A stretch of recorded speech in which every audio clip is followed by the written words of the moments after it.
आमची जागा आमची नोकरी, आमची जागा आमची नोकरी।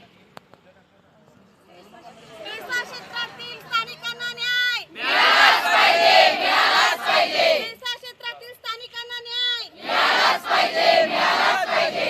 तुमच्यावर जो अन्याय झालेला आहे त्याचं नेमकं स्वरूप काय आहे याचा विचार करताना माझ्या असं लक्षात आलं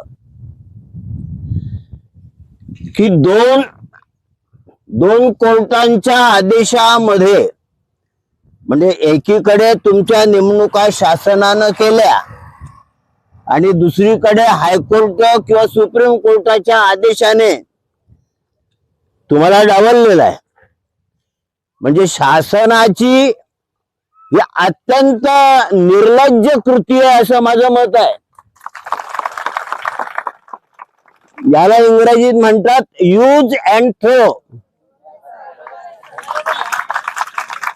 वापरा आणि फेकून द्या, बाजूला फेका। तुम्ही या क्षेत्रामध्ये आपल्याला सेवा मिळेल, कायमस्वरूपी दिलासा मिळेल या आशेने शाळांमधून राबलात, कमी पैशावर राबलात आणि आता जर तुमच्यावरती हे नवं संकट आलेलं आहे की तुम्हाला बाजूला ठेवलं आणि पवित्र पोर्टल बिर्टल जर आलं तर तुमच्यातले 90% घरी बसतील, हे तुम्ही लक्षात घेतलं पाहिजे। दुसरा या आंदोलनातला महत्वाची गोष्ट लक्षात ठेवली पाहिजे की शासनाने पैशाचा चुकीचा अर्थ लावला आहे, पूर्णपणे चुकीचा।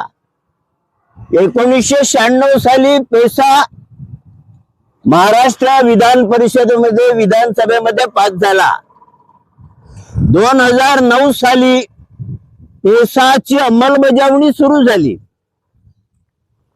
तुम्हाला सांगितलं तर आश्चर्य वाटेल, हे आपला पालघर मधलंच प्रकरण आहे। पंचायत राज्य कायदा पालघरच्या आमदारांनी नवनीतभाई शहानी आणला आणि त्यातून निर्माण झालेला हा पंचायत विस्तार कायदा, ज्याला आपण पैसा म्हणतो, हे आपलं पालघरचंच अपत्य आहे।